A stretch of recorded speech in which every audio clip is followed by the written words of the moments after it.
Buen día, mi nombre es Edgar Iván Ayala Vázquez. Yo voy a comenzar la presentación hablándoles en primer lugar sobre la patogenia de la lesión glomerular. Y pues aquí vamos a hablar sobre que existen mecanismos inmunitarios asociados a la mayoría de las formas de glomerulopatías, ya sean primarias, y a muchos de los trastornos glomerulares secundarios. La glomerulonefritis puede inducirse experimentalmente con facilidad mediante reacciones de antígeno-anticuerpo, y las reacciones inmunitarias celulares pueden participar normalmente junto con reacciones mediadas por anticuerpos. Y pues tenemos que se ha establecido dos formas de lesiones asociadas a anticuerpos. En primer lugar tenemos la lesión mediada por anticuerpos que reaccionan in situ, ya sea dentro de los glomérulos, y también uniéndose a antígenos glomerulares insolubles fijos, los cuales son intrínsecos, o a moléculas extrínsecas implantadas dentro de los glomérulos. En segundo lugar, tenemos la lesión que aparece como consecuencia del depósito de complejos de antígeno-anticuerpo circulantes en los glomérulos. Y pues la principal causa de glomerulonefritis por complejos antígeno-anticuerpo es la formación in situ, o sea, el primer punto que les di. Ahora tenemos las enfermedades causadas por formación in situ de inmunocomplejos, y pues tenemos que en esta forma de lesión los inmunocomplejos son formados localmente por los anticuerpos que reaccionan con el antígeno tisular intrínseco o con antígenos extrínsecos, que en otras palabras podemos llamarlos como implantados en los glomérulos desde la circulación. Después tenemos una tabla que habla sobre los mecanismos inmunitarios de la lesión glomerular. Aquí tenemos que se va a dividir en tres grupos. En primer lugar tenemos la lesión mediada por anticuerpos, en segundo lugar tenemos la lesión inmunitaria del mecanismo celular, y en tercer lugar tenemos la activación de vía alternativa del complemento. En primer lugar tenemos de la lesión mediada por anticuerpos tenemos los depósitos de inmunocomplejos in situ, y en segundo lugar tenemos los depósitos circulantes de inmunocomplejos. En primer lugar, de los depósitos de inmunocomplejos in situ tenemos los antígenos tisulares intrínsecos fijos, y en segundo lugar los antígenos implantados. En el primer lugar tenemos la nefritis anti-MBG, que quiere decir esto, que es antimembrana basal glomerular. También tenemos el antígeno de Heymann, o también conocida como una glomerulopatía membranosa, también los antígenos mesangiales y pues otros, ¿verdad? En los antígenos implantados tenemos que pueden ser de dos maneras, ya sean exógenos o endógenos. En exógenos tenemos que pueden ser por medio de agentes infecciosos o fármacos, y endógenos se refiere pues al ADN, proteínas nucleares, inmunoglobulinas, inmunocomplejos, etcétera. Después tenemos que la nefropatía membranosa es el ejemplo clásico de las lesiones glomerulares debido a la formación local de inmunocomplejos. Y pues otro modelo experimental bien conocido en este contexto es la nefritis de Heymann, que es un modelo animal de rata. Este modelo de Heymann de glomerulonefritis de rata se induce inmunizando a los animales con un antígeno que ahora se sabe que es la megalina, presente en los pocitos epiteliales. La rata desarrolla anticuerpos frente a este antígeno y se genera enfermedad a partir de la reacción del anticuerpo con el complejo proteico que contiene pues la megalina, localizado en la superficie basal de células endoteliales viscerales, dando lugar a formación de inmunocomplejo localizado. Después tenemos aquí otras imágenes que van a hablar sobre la lesión glomerular mediada por anticuerpos, que puede ser consecuencia del depósito de inmunocomplejos circulantes. Aquí podemos observar en la imagen, en la A, donde van a estar la célula epitelial, van a estar las prolongaciones de los podocitos, en su parte va a tener membrana basal, el endotelio, el complejo circulante y el depósito subendotelial. También vamos a tener lo que son los antígenos y anticuerpos. Después tenemos en el B la formación de complejos in situ, por ejemplo, por la enfermedad antimembrana basal glomerular o la nefritis de Heymann, que va a ser en la que está marcada con el punto C.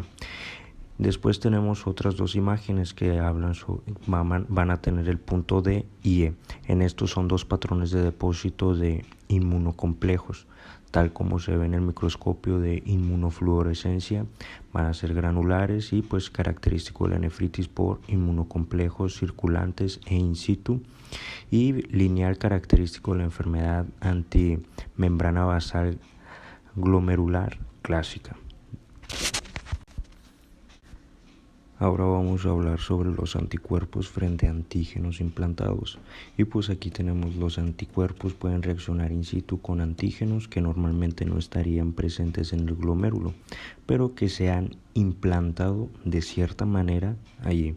Estos antígenos se pueden localizar en el riñón, interaccionando con varios componentes intrínsecos del glomérulo. Los antígenos implantados son moléculas catiónicas que se unen a los componentes aniónicos de los glomérulos, ADN, nucleosomas y otras proteínas nucleares que tienen afinidad por los componentes de la membrana basal glomerular, también por los productos bacterianos y grandes agregados de proteínas. Después tenemos ahora sobre la enfermedad causada por anticuerpos dirigidos contra componentes normales de la membrana basal glomerular. Y pues de esta tenemos que en la glomerulonefritis causada por anticuerpos antimembrana basal glomerular, los anticuerpos se unen a antígenos intrínsecos distribuidos de manera homogénea a lo largo de toda la longitud de la membrana basal glomerular, generando un patrón lineal difuso de tinción de anticuerpos con las técnicas de inmunofluorescencia. Y pues a menudo los anticuerpos anti-MBG ocasionan una reacción cruzada con otras membranas basales, especialmente las de los alvéolos pulmonares, con lo que se producen lesiones simultáneas tanto en el pulmón como en riñón. Y pues un ejemplo o un síndrome muy característico o muy común que todos conocemos pues es el síndrome de Gutt-Pasteur. Después tenemos la glomerulonefritis por depósito de inmunocomplejos circulantes, y pues en este tipo de nefritis la lesión glomerular se debe al atrapamiento de complejos antígeno-anticuerpo circulantes dentro de los glomérulos, y pues los antígenos que desencadenan la formación de inmunocomplejos circulantes pueden tener tanto un origen endógeno como puede ser también a partir de un origen exógeno. Y pues después tenemos los mecanismos de lesión glomerular tras la formación de inmunocomplejos. Y pues aquí cualquiera que sea el antígeno, los complejos antígeno-anticuerpo formados o depositados en los glomérulos pueden causar una reacción inflamatoria local generadora de una lesión, ¿verdad? Después tenemos una imagen en la cual habla sobre la localización de inmunocomplejos en el glomérulo. En el primer punto o el punto 1 vamos a tener las jorobas subepiteliales, estas como en la glomerulonefritis aguda. En el 2 marca que son los depósitos epimembranosos como en la nefropatía membranosa y nefritis de Heymann. El punto 3 habla sobre los depósitos subendoteliales como en la nefritis lúpica y en la glomerulonefritis membranoproliferativa. El 4 marca los depósitos mesangiales, estos como en la nefropatía IgA. Después tenemos abajo el epitelio. Después abajo del epitelio vamos a tener la lámina rara externa. Después la lámina densa.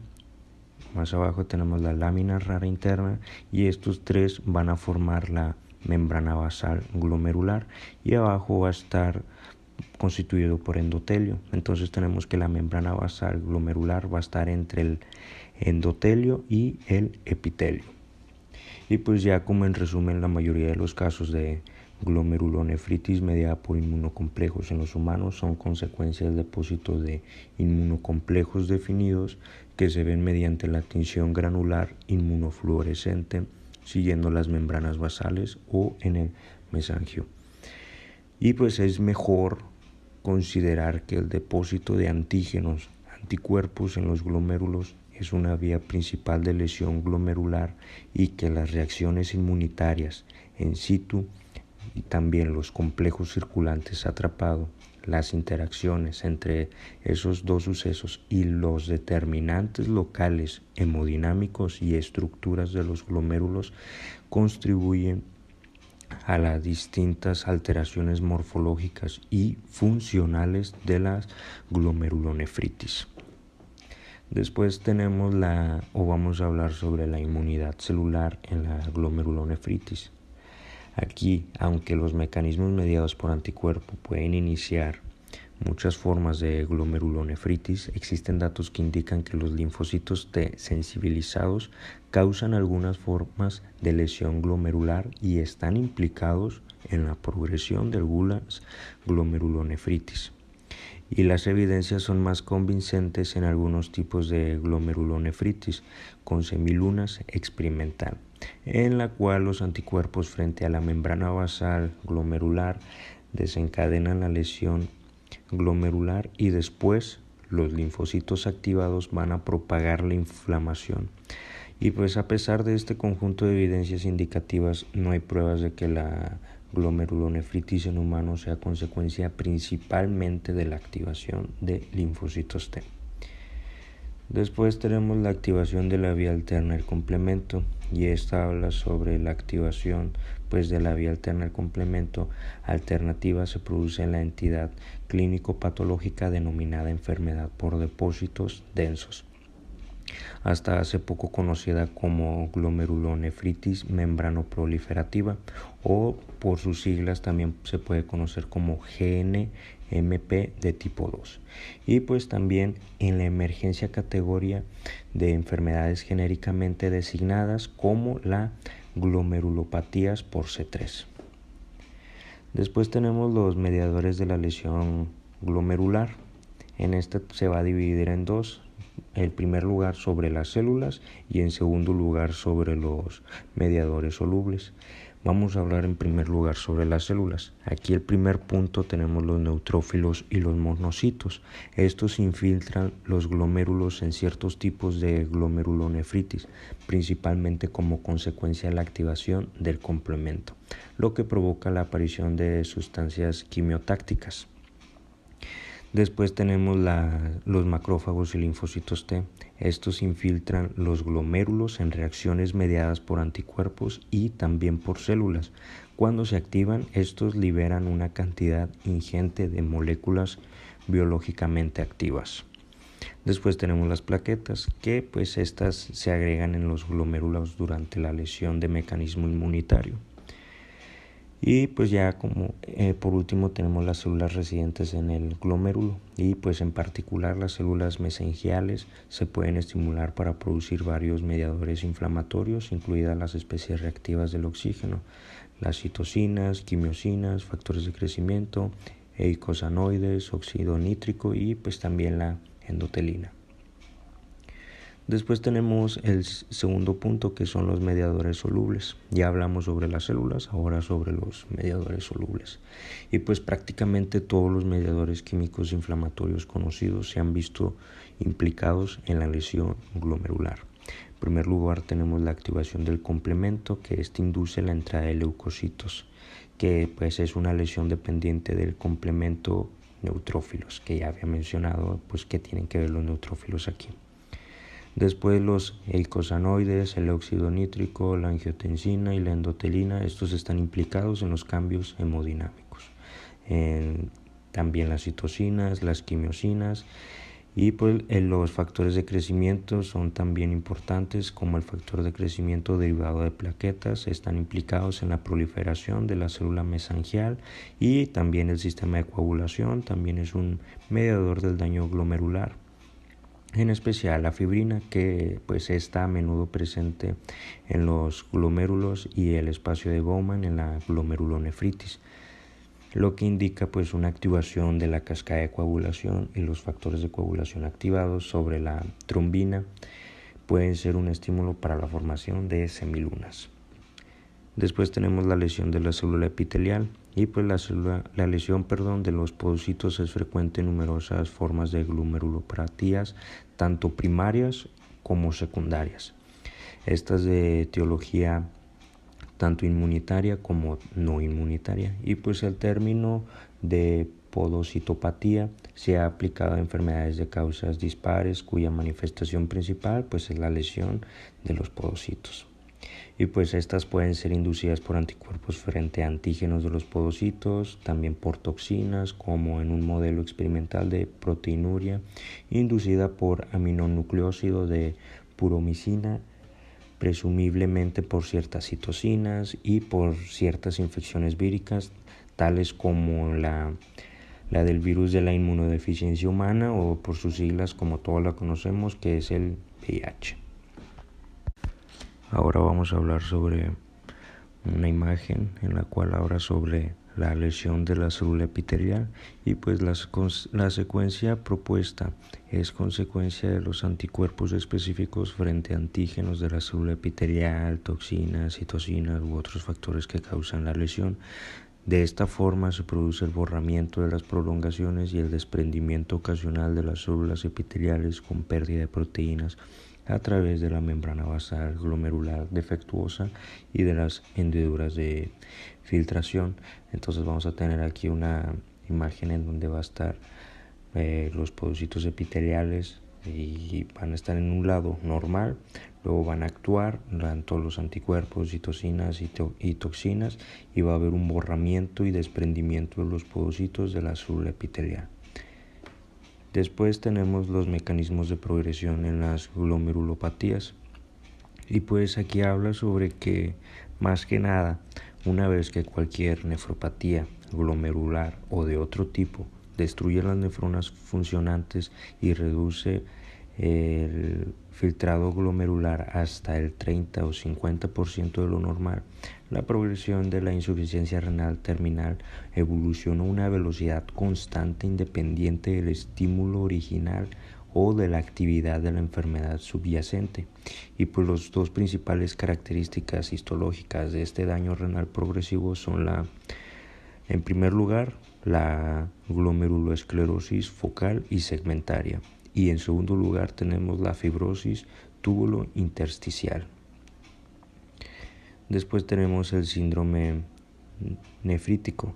Aquí vamos a hablar sobre las glomerulopatías que se presentan con un síndrome nefrítico. A menudo estas se van a caracterizar por la inflamación de los glomérulos.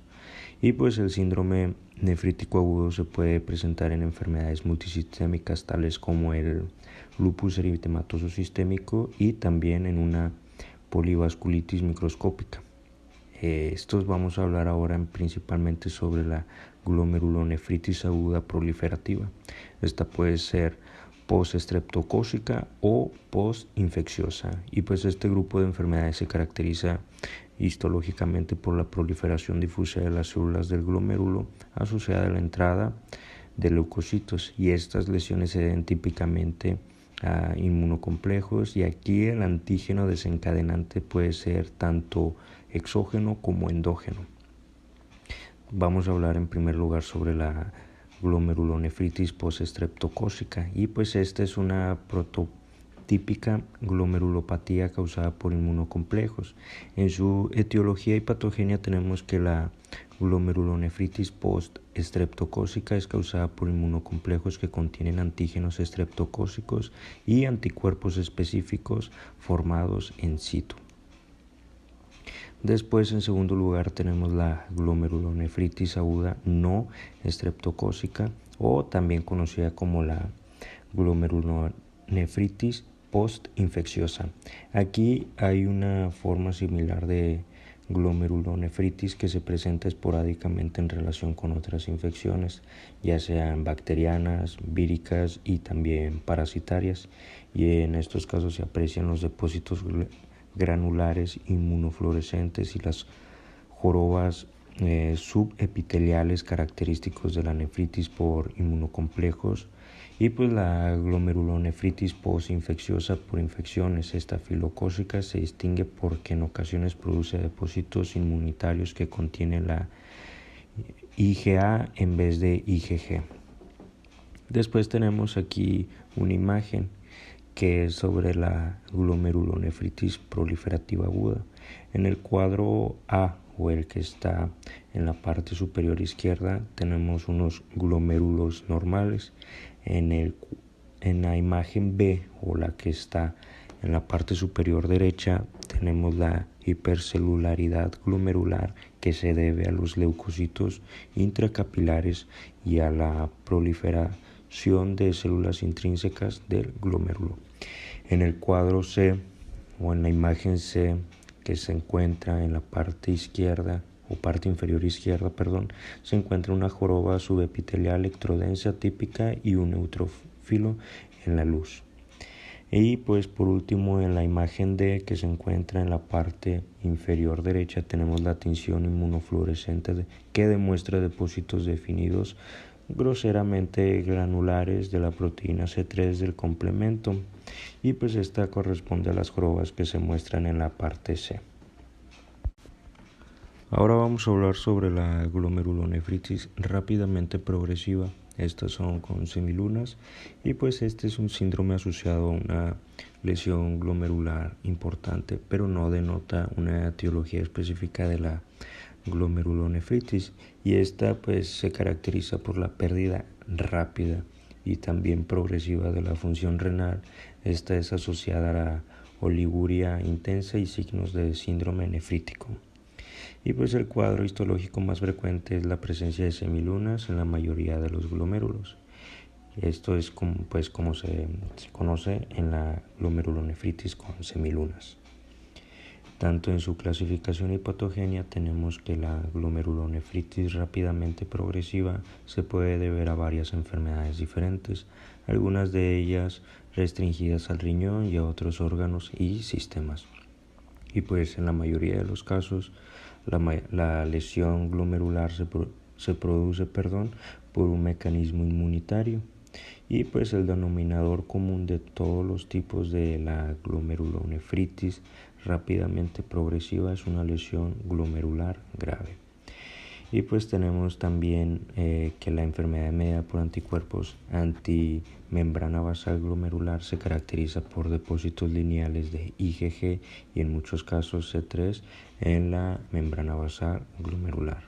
También las enfermedades causadas por el depósito de inmunocomplejos, la glomerulonefritis rápidamente progresiva puede ser una complicación de cualquiera de las nefritis por inmunocomplejos, como la glomerulonefritis postinfecciosa, también la nefritis lúpica, la nefropatía IgA y la púrpura de Sjögren-Henus.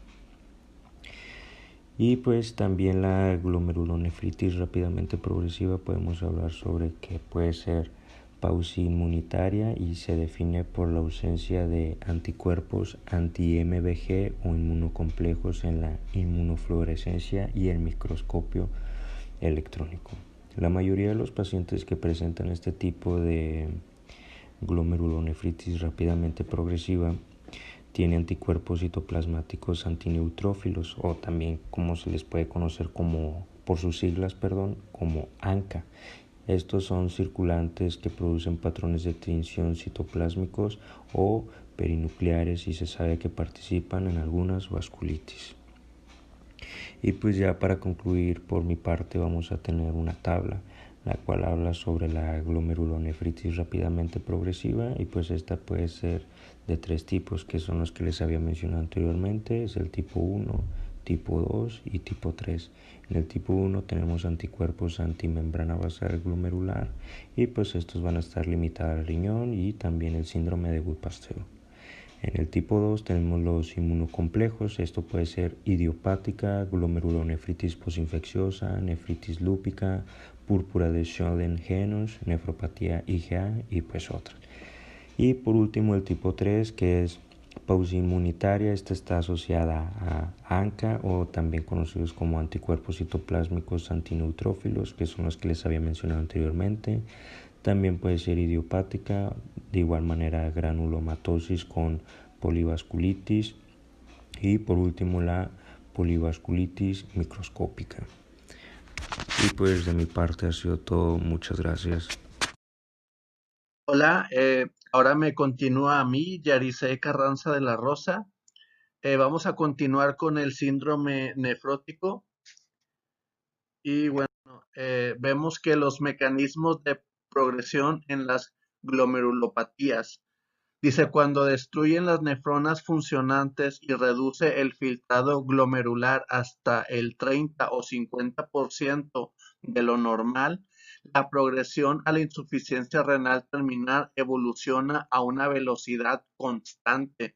Esto quiere decir que del 100%, una vez que se lesione el 30 o el 50, ya es muy difícil que que se pueda revertir. Generalmente ya va a evolucionar hasta que sea una disfunción renal.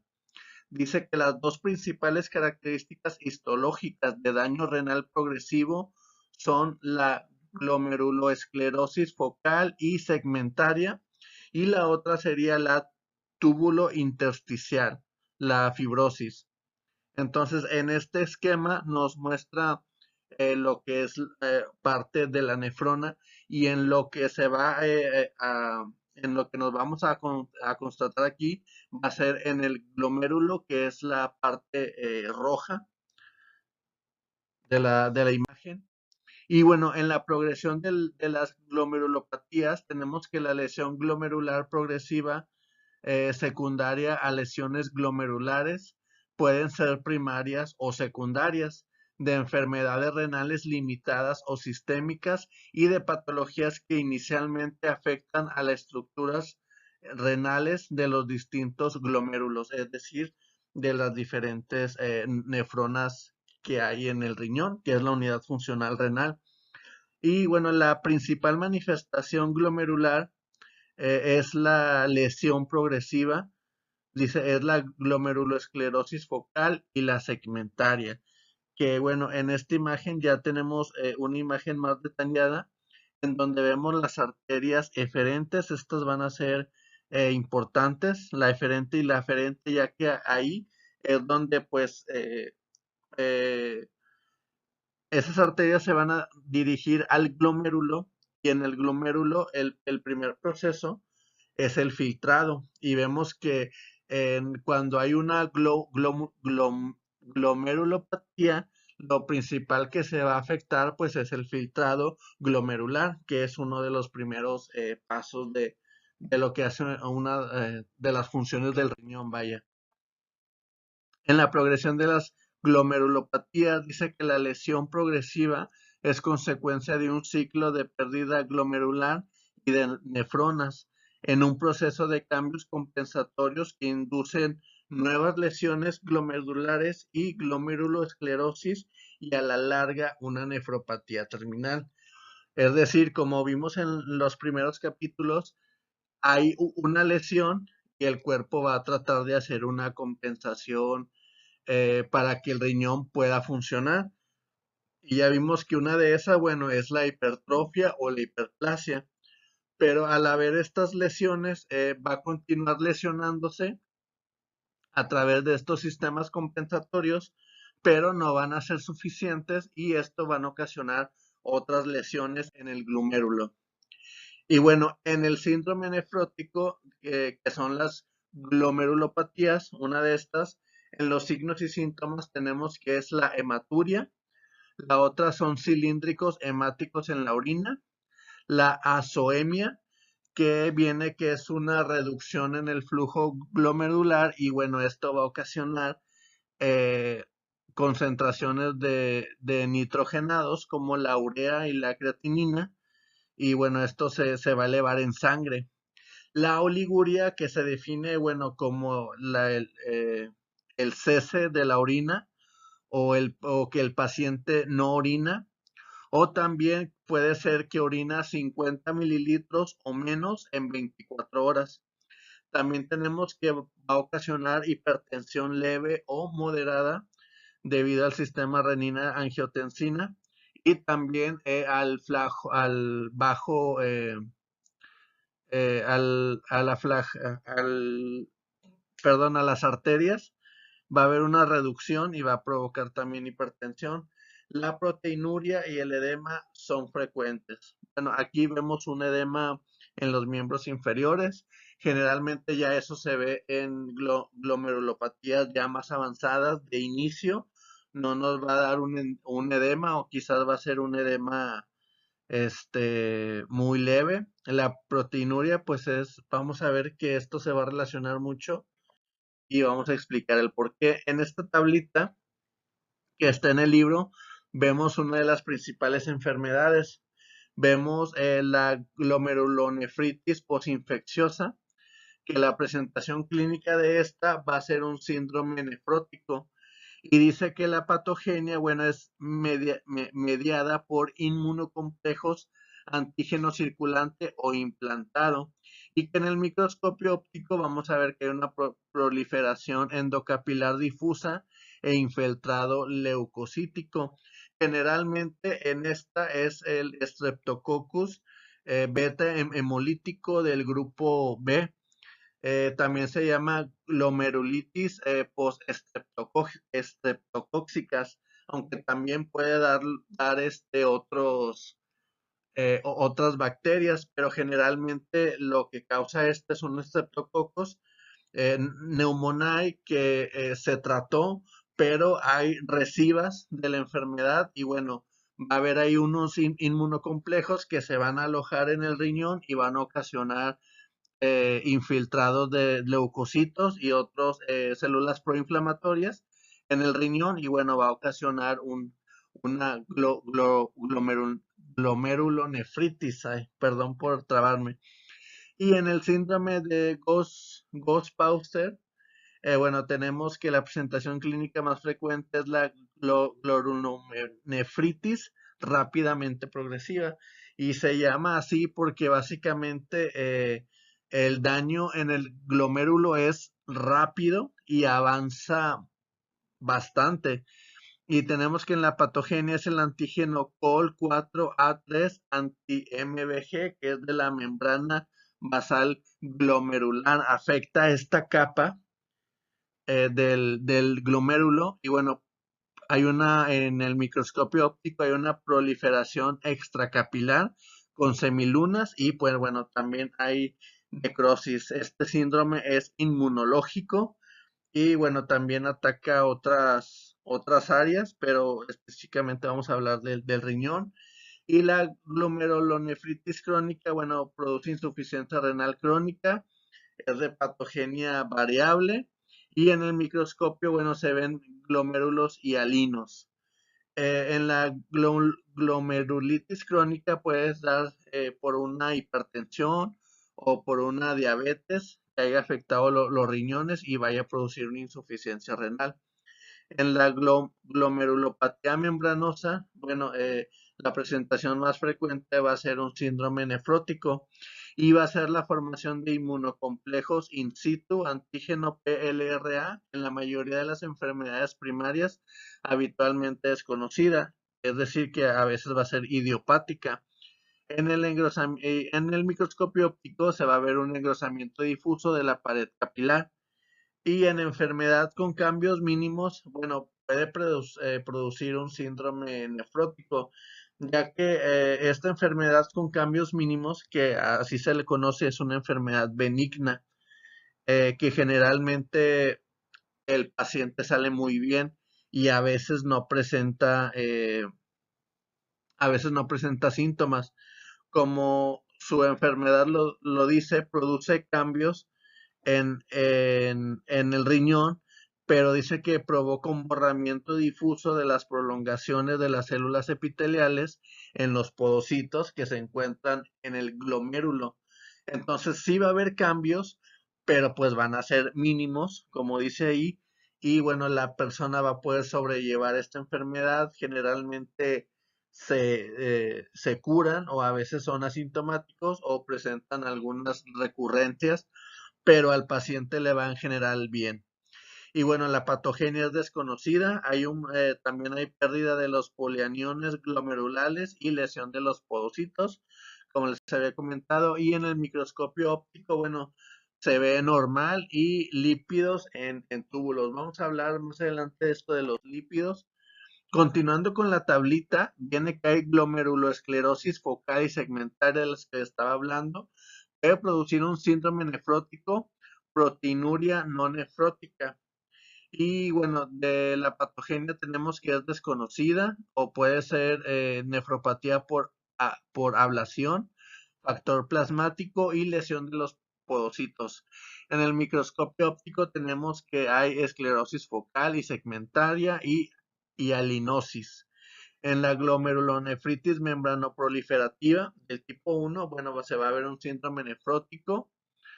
Va a haber en la patogenia, pues son inmunocomplejos que se van a estar alojando ahí en el riñón.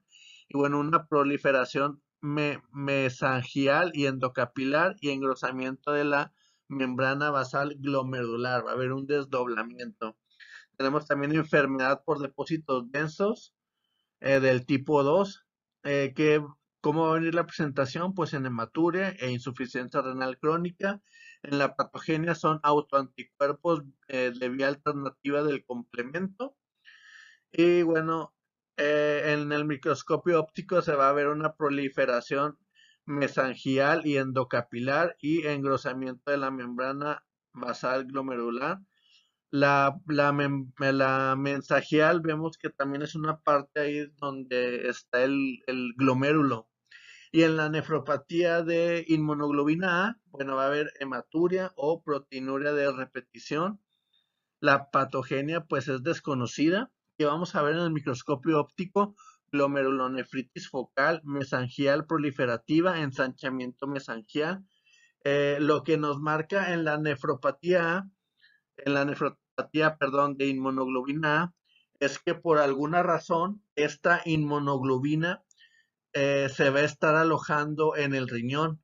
O sea, no es que la inmunoglobina A ataque al riñón, no es esto, sino que la IgA se va a estar alojando en el riñón, en los intersticios, y esto va a provocar pues una inflamación. Y lo malo de esto es que dice que es progresiva, es decir, se va a estar alojando la IgA por tiempo indefinido.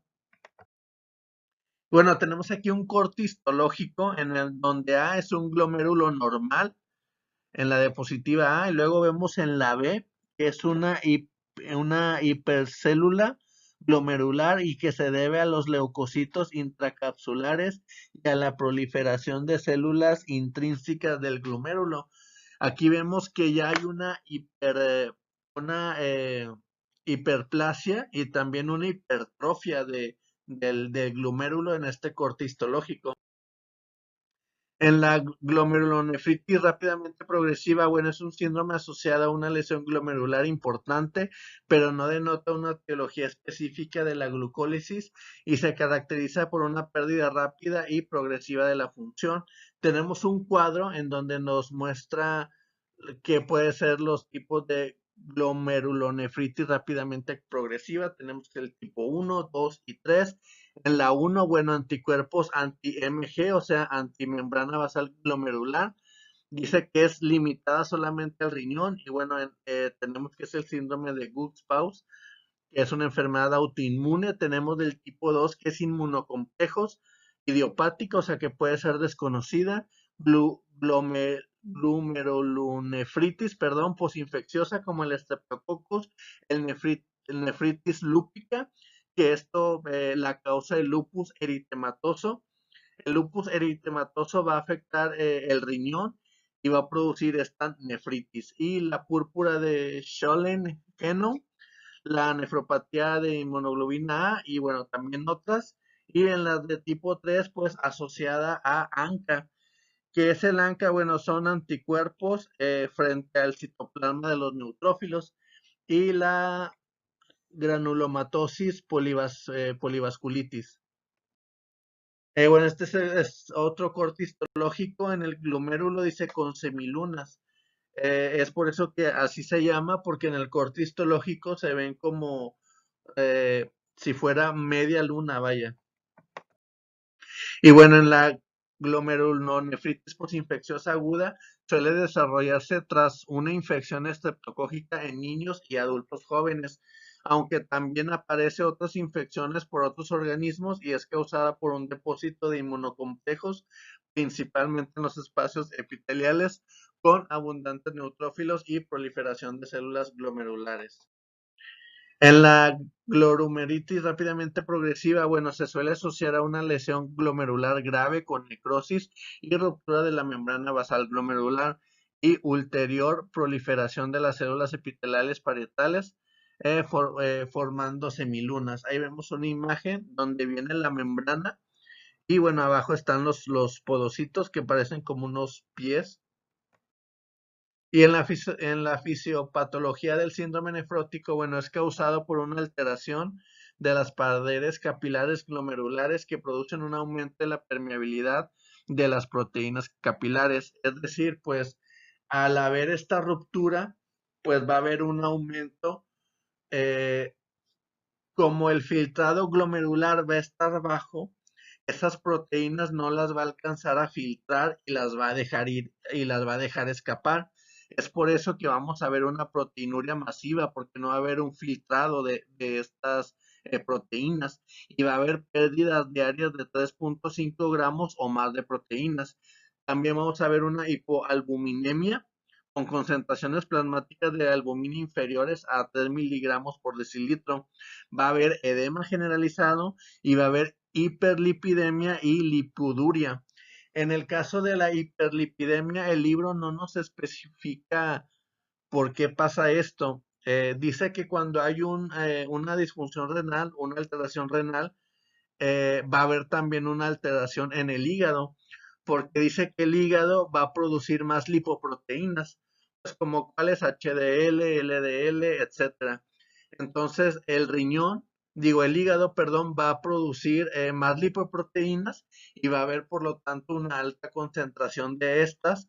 Y bueno, en los exámenes de laboratorio o en el ego va a haber grasa. Corrigiéndose el problema del riñón, se corrige el problema del hígado, pero no es, solamente dice el libro que es muy complejo cómo pasa esta alteración en el hígado y bueno, no viene más especificado. Bueno, en la nefropatía membranosa dice se caracteriza por el engrosamiento difuso de la pared capilar glomerular debido a una acumulación de depósitos de inmunoglobinas, siguiendo la vertiente subepitelial de la membrana basal. Alrededor del 75% de los casos de nefropatía membranosa son primarios, el resto se asocia a enfermedades sistémicas u otras causas. Y bueno, aquí nos muestra una tabla en donde dice enfermedades sistémicas, puede ser por diabetes mellitus, ya sea 1 o 2 mitocondrial u otro tipo de diabetes, la amiloidosis, el lupus eritematoso sistémico, y bueno, viene fármacos inflamatorios no esteroideos, penicilamina, heroína, infecciones también como paludismo, sífilis, hepatitis B y C y también el VIH. En los fármacos también podría entrar lo que es el alopurinol, los diuréticos tiacídicos, la rifampicina. Y bueno, en enfermedad maligna, pues bueno, obviamente como carcinoma, linfoma en el riñón puede ocasionar grandes daños. En anomalías glomerulares aisladas tenemos el síndrome de Alport, que es una forma de nefritis hereditaria que es causada por mutaciones de los genes que codifican el colágeno tipo 4 de la MBG. Se manifiesta en forma de hematuria y proteinuria de progresión lenta y deterioro de la función renal. Los glomérulos aparecen normales al microscopio óptico, sino hasta fases tardías de la enfermedad. Tenemos que en el síndrome de Alport van a haber una triada que va a ser nefropatía, hipoacusia y alteraciones oculares. Es una enfermedad de origen genético que se caracteriza por esta triada que acabo de mencionar. Y bueno, en enfermedades tubulares e intersticiales tenemos que puede ser por una isquemia o por una lesión tóxica.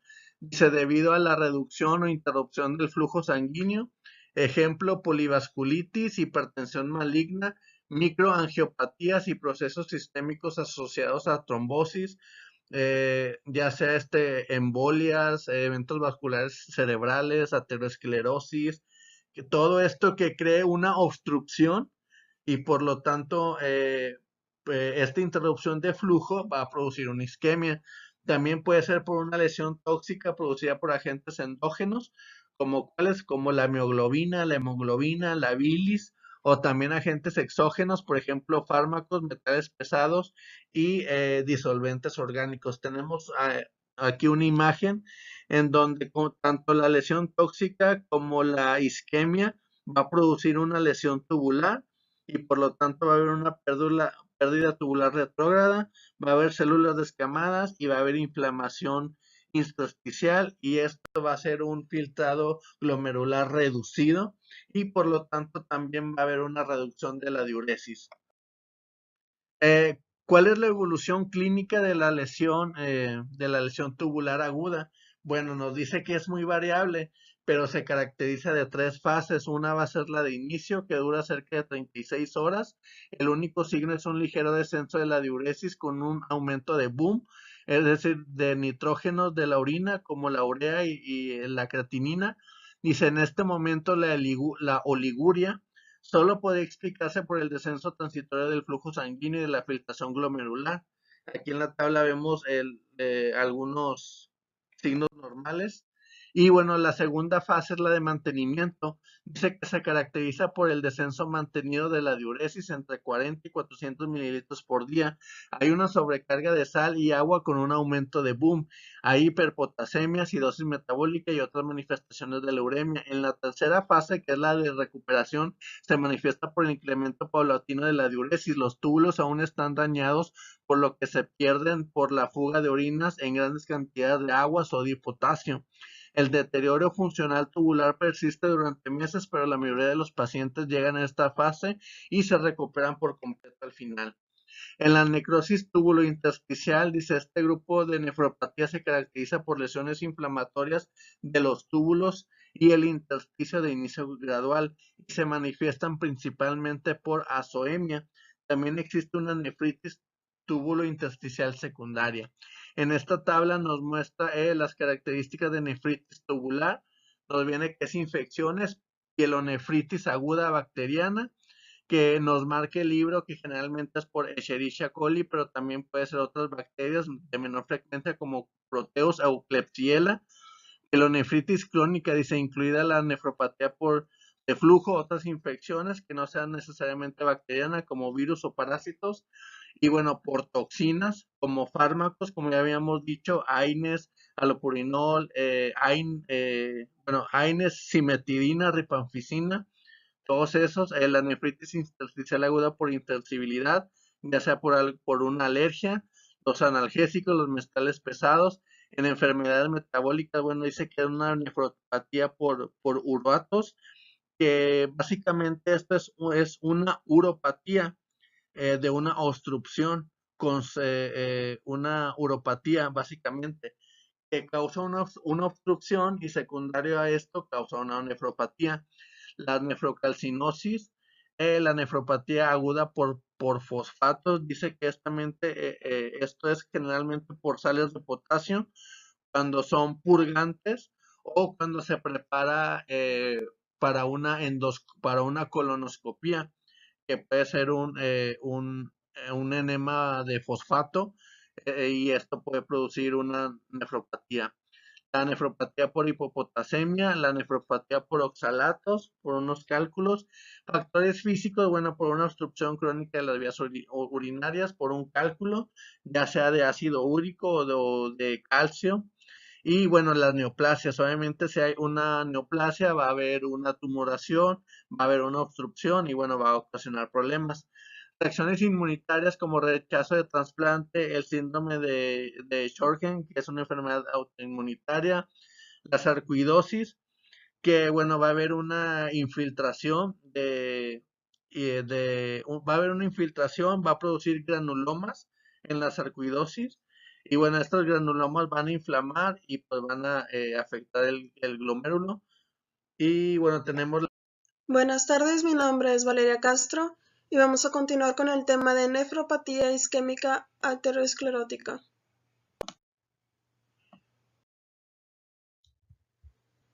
Lo que es la estenosis arteriosclerótica unilateral de la arteria renal puede provocar hipertensión. Lo que es la nefropatía arterial bilateral, que se diagnostica definitivamente con una arteriografía, es una causa bastante frecuente de isquemia crónica con insuficiencia renal en sujetos mayores, a veces en ausencia de hipertensión. La importancia de reconocer este problema radica en que la revascularización quirúrgica puede evitar un nuevo deterioro de la función renal. Continuando, ahora veremos el tema de nefropatía poliquística autosómica dominante del adulto. La nefropatía poliquística autosómica dominante del adulto es un trastorno hereditario que se caracteriza por múltiples quistes expansivos de ambos riñones que finalmente destruirán el parénquima renal y causarán insuficiencia renal. Esta es frecuente, va a afectar de 1 a cada 400 hasta 1000 nacidos vivos y es responsable del 5 hasta el 10% de los casos de nefropatía terminal que requieren trasplante o diálisis. El patrón de herencia es autosómico dominante con alta penetrancia. Aunque la propensión a desarrollar esta enfermedad es de carácter autosómico dominante, como sucede en los genes suspensores tumorales, la manifestación de la enfermedad va a depender de que los dos alelos de los genes implicados no sean funcionales. Así que las personas propensas a padecer enfermedad renal poliquística autosómica dominante heredan una copia del gen PKD mutado y la mutación del otro alelo es adquirida en las células somáticas del riñón. La enfermedad es bilateral. Los casos unilaterales descritos corresponden probablemente a displasia multiquística. Los quistes afectan inicialmente solo a porciones minoritarias de las nefronas, por lo que la función renal se conserva hasta la cuarta o quinta década de vida.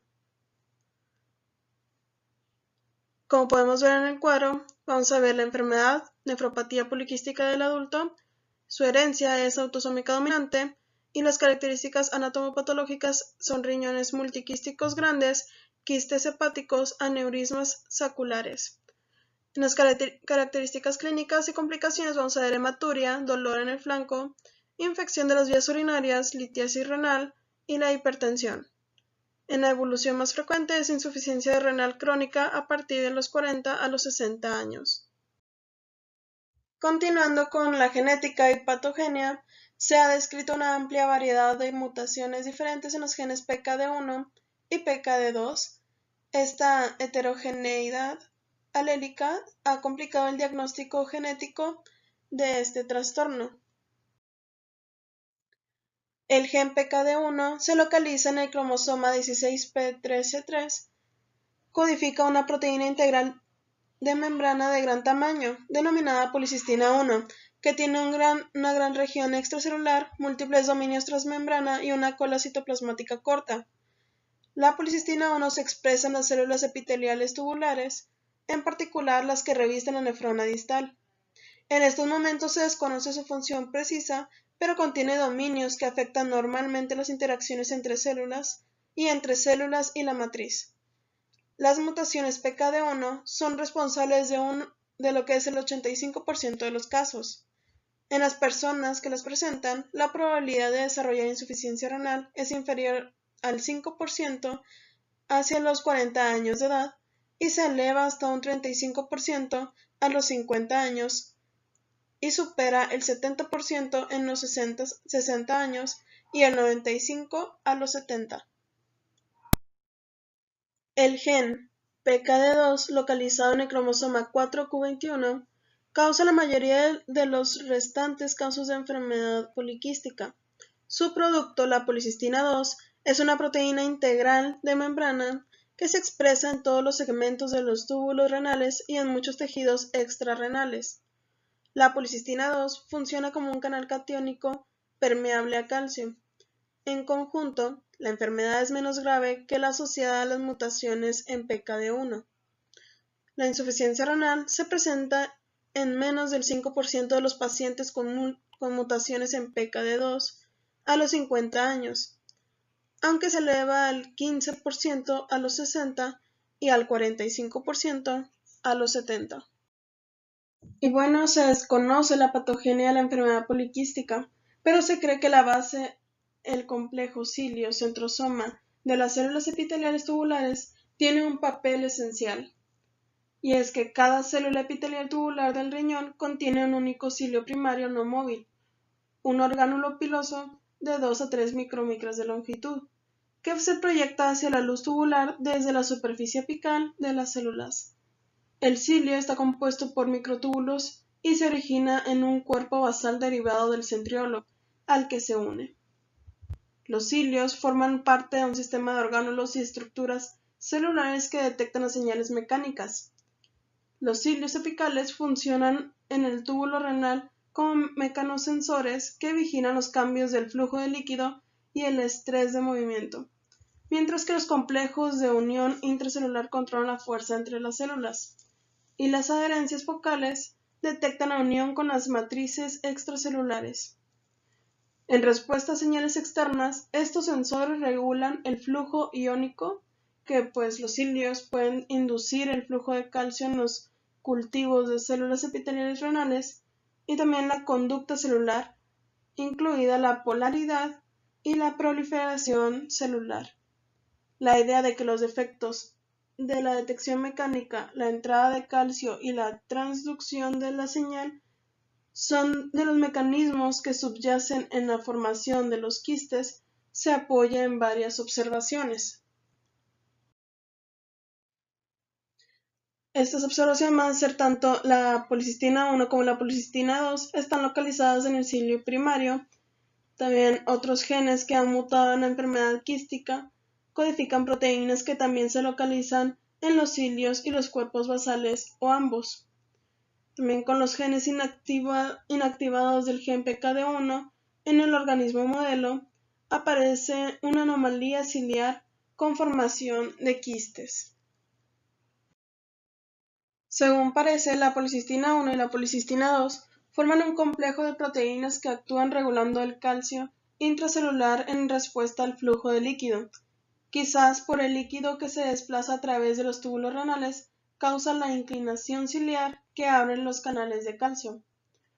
La mutación de cualquiera de los genes PKD provoca una pérdida del complejo policistina o la formación de un complejo aberrante.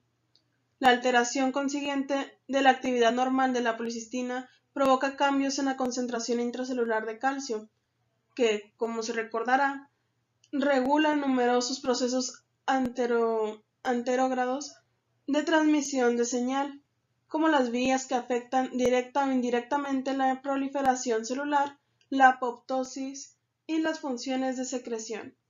Se piensa que el incremento de calcio estimula la proliferación y secreción por parte de las células epiteliales que revisten los quistes, lo que en conjunto conduce a su formación y aumento de tamaño progresivos. Además, se ha demostrado que el líquido de los quistes contiene mediadores derivados de las células epiteliales que potencian la secreción de líquido e inducen inflamación. Por último, las señales inducidas por el calcio alteran la interacción de las células epiteliales con matriz extracelular, por lo que también se cree que contribuye tanto a la formación de quistes como a la fibrosis intersticial, ambas características de la nefropatía poliquística progresiva. Vamos a ver que en su morfología, en su aspecto macroscópico, los riñones están aumentados de tamaño bilateralmente y pueden alcanzar tamaños enormes. Se han descrito pesos de hasta 4 kilogramos de cada riñón y la superficie externa parece estar formada solamente por una masa de quistes hasta de 3 a 4 centímetros de diámetro, sin parénquima en su interior, como lo podemos observar en las imágenes. No obstante, en el estudio con el microscopio se demuestran nefronas funcionales dispersas entre los quistes. Los quistes pueden estar llenos de un líquido ceroso transparente o de un líquido turbio, rojo o marrón, a veces hemorrágico, y a medida que estos quistes aumentan de tamaño, pueden englobar a los cálices y la pelvis para producir defectos por presión. Los quistes se originan a partir de los túbulos en toda la longitud de la nefrona y por tanto tienen un revestimiento epitelial variable. En ocasiones se proyectan formaciones epiteliales papilares y pólipos hacia la luz. Las cápsulas de Bowman también pueden participar en la formación del quiste y pueden verse ovillos glomerulares dentro del espacio quístico. En sus características clínicas, muchos pacientes se mantienen asintomáticos hasta que la insuficiencia renal anuncia la presencia de la enfermedad. En otros casos, la hemorragia o dilatación progresiva de los quistes produce dolor. La excreción de coágulos de sangre causa cólico renal y los riñones aumentados de tamaño resultan normalmente evidentes a la palpación abdominal e inducen una sensación de peso. La enfermedad debuta con una hematuria de comienzo insidioso, seguida por otras características de nefropatía crónica progresiva, como es la proteinuria, la poliuria e hipertensión. Los pacientes con mutaciones de PKD2 suelen ser mayores en el momento de su inicio y posterior desarrollo de una insuficiencia renal. En su gravedad influyen factores tanto genéticos como ambientales. La progresión se acelera en los sujetos de raza negra, principalmente en aquellos con el rasgo falciforme, y en los hombres y en presencia de hipertensión. Los sujetos con nefropatía poliquística también tienen malformaciones congénitas extrarrenales. El 40% de ellos tiene uno o varios quistes en el hígado, que es una enfermedad hepática poliquística, que suelen ser asintomáticos. Los quistes derivan del epitelio biliar y son mucho menos frecuentes en el vaso, el páncreas y los pulmones. Los aneurismas oculares intracraneales se localizan en el polígono de Willis, presumiblemente por la alteración de la expresión de la pulcistina en el músculo liso vascular. Y las hemorragias subaracnoideas asociadas son la causa de muerte en el 4 hasta el 10% de los casos. Se observa prolapso de la válvula mitral y otras anomalías valvulares cardíacas en el 20 hasta el 25% de los casos, pero la mayoría son asintomáticas. Y el diagnóstico se va a establecer mediante estudios radiológicos. Esta forma de nefropatía crónica es importante porque los pacientes sobreviven durante muchos años con lo que es la azoemia, que es la presencia de nitrógeno en sangre, que progresa lentamente a lo que es la uremia, que es un trastorno de funcional renal que se produce cuando los riñones no pueden eliminar correctamente la urea del cuerpo. Finalmente, el 40% de los adultos fallecen por una cardiopatía coronaria o hipertensiva, el 25% por infección, el 15% por la rotura del aneurisma saccular o por una hemorragia intracerebral hipertensiva.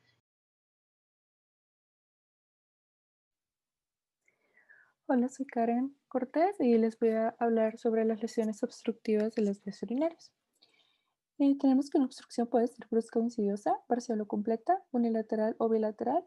Puede presentarse a cualquier nivel, entre la uretra y la pelvis renal, por lesiones intrínsecas o extrínsecas. Las causas más frecuentes vamos a tener que son las malformaciones congénitas.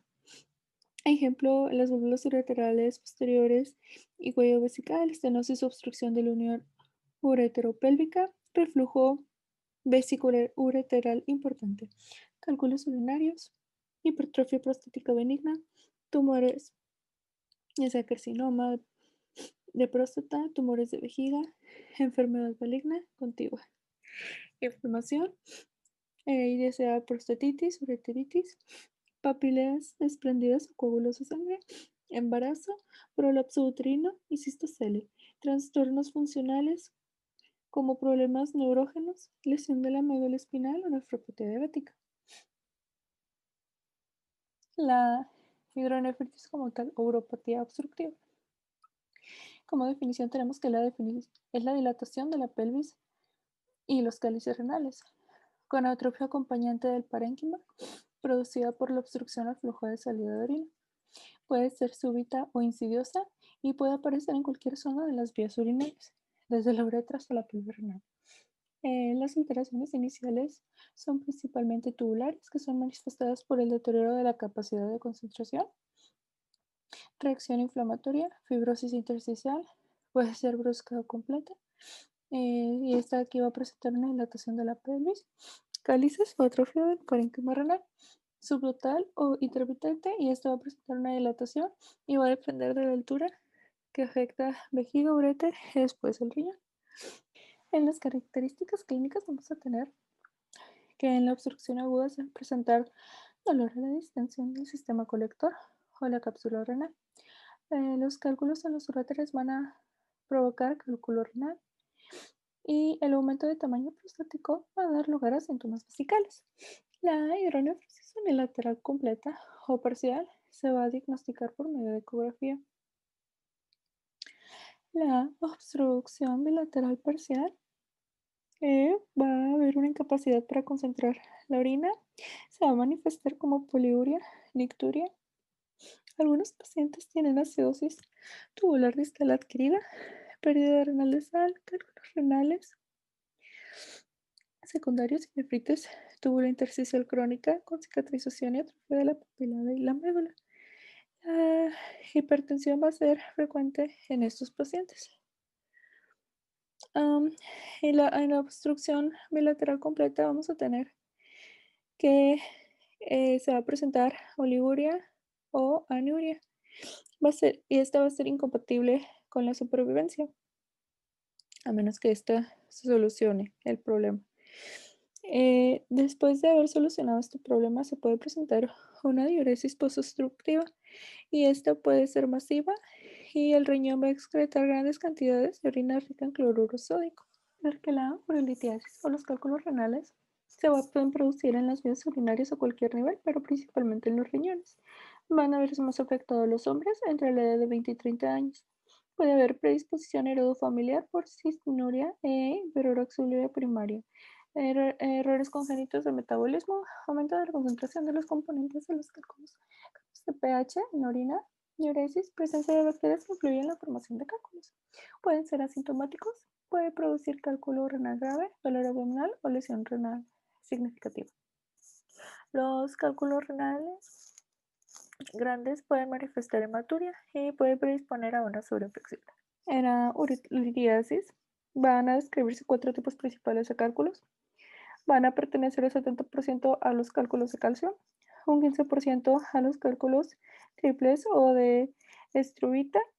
Después tenemos el 5 y 10% a los cálculos de ácido úrico y finalmente a los cálculos de cistino. Dentro de las neoplasias del riñón vamos a tener que hay benignas y malignas.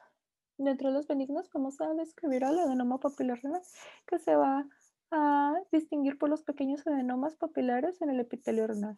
También tenemos en la siguiente imagen, en la segunda imagen también, el angiomiolipoma.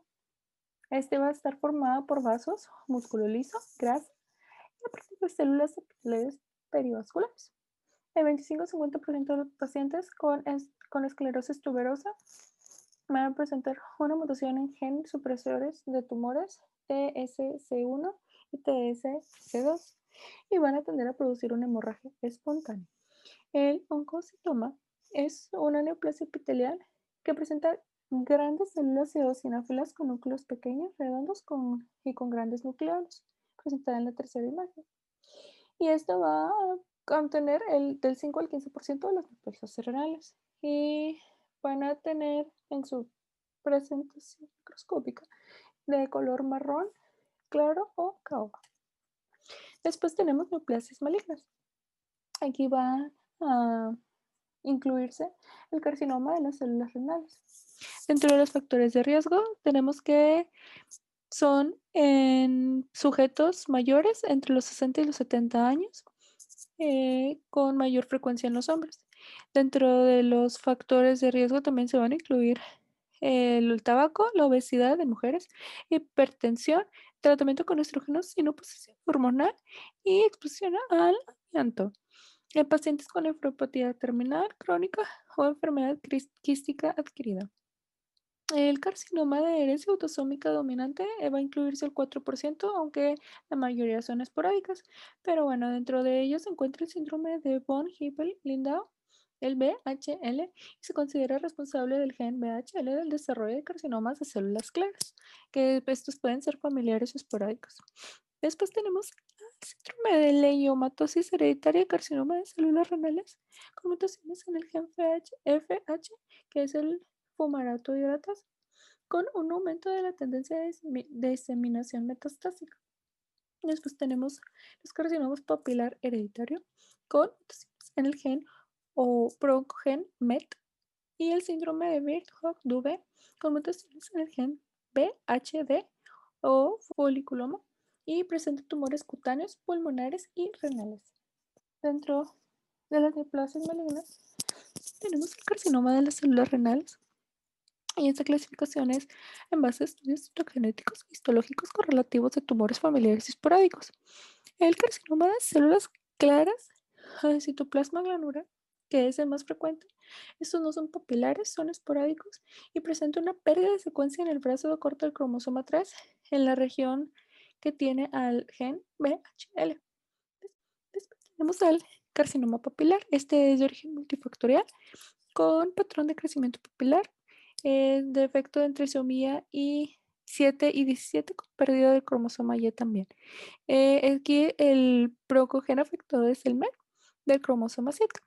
Después tenemos el carcinoma cromóforo. Este representa el 5% de los cánceres de las células renales y está compuesto por células con membranas celulares prominentes y citoplasma eosinófilo pálido, con un halo que rodea el núcleo. En su estudio citogenético, los tumores muestran múltiples pérdidas de cromosomas y una hipodiploidía extrema. En el carcinoma de contraslocación del brazo corto del cromosoma 11, este va a afectar a pacientes jóvenes y va a caracterizar por translocación del gen TFE3 en el brazo corto del cromosoma 11 y va a haber una sobreexpresión del mismo factor de transcripción de TFE3. Tenemos el carcinoma del conducto colector y el conducto de Bellini. Este va a originar las células del conducto colector de la médula renal. Histológicamente se va a caracterizar por células malignas que forman glándulas atrapadas en un estroma fibroso prominente con localización medular. Después tenemos el carcinoma medular, que este es una neoplasia morfológica similar que se observa en pacientes con rasgos falciformes. Dentro de las características clínicas hay una triada: hematuria, dolor costovertebral y masa palpable. Es raro que se presenten los tres, pero la más fiable va a ser la hematuria. Va a haber una tendencia a metastatizar difusamente antes de dar lugar a síntomas locales. Primero, o el más frecuente, es el pulmón, 50%, después a los huesos, el 30%, los demás. La diseminación es más diferida. El tratamiento de elección es la nefrectomía radical, pero se prefiere usar la nefrectomía parcial de los tumores T1A, de la clasificación T1A, para mantener la función renal.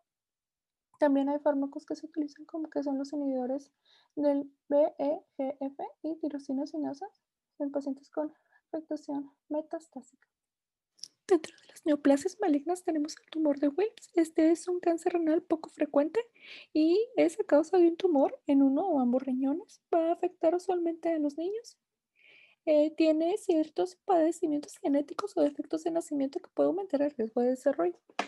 Dentro de las neoplasias malignas, por último, vamos a tener los carcinomas uroteliales de los cálices y pelvis. Va a afectar al 10% de tumores primarios en el urotelio de la pelvis renal. Su origen es en el interior de la pelvis renal, en el urotelio. Van a producir hematuria, bloquean el flujo urinario que provocan hidronefritis palpable y dolor en el flanco.